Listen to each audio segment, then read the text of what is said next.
Hello, this is John with Anthem Business Solutions, and today we're going to go over default ingredients. The default ingredients is done at the modifier on the actual item, and what this does is it allows the server or cashier that's ringing the order to unselect a default ingredient if the customer doesn't want it. This way it'll tell the kitchen, hey, this item that is normally on this, they don't want. What I'm going to do is I'm just going to make a copy of taco. So I'm going to take burrito and just duplicate it.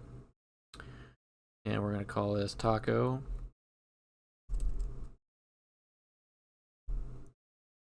And then I'm going to scroll all the way down to the modifiers.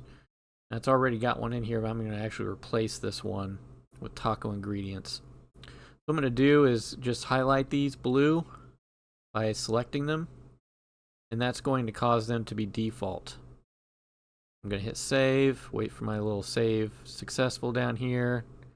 I'm going to close out of this, and I'm going to publish changes.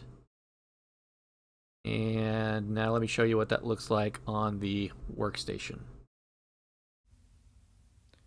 Okay, now let's select taco and see what that looks like. So I'm going to select the taco item. Now if you notice here, when I selected taco, it didn't pop up the modifiers here.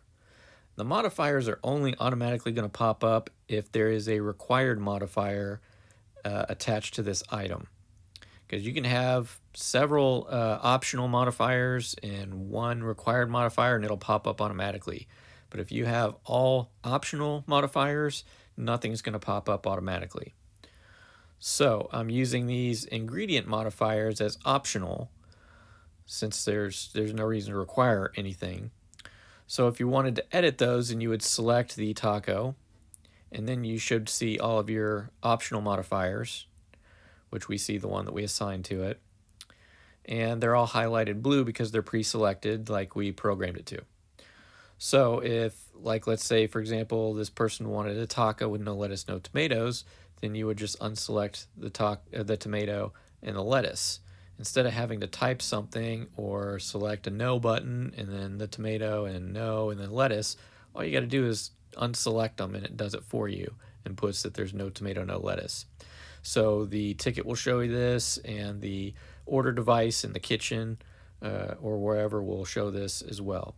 So it works great for food, works great for drinks, and that's all there is to it. Want to stay up to date on the latest tips and tricks? Don't forget to click the subscribe button and hit the bell icon.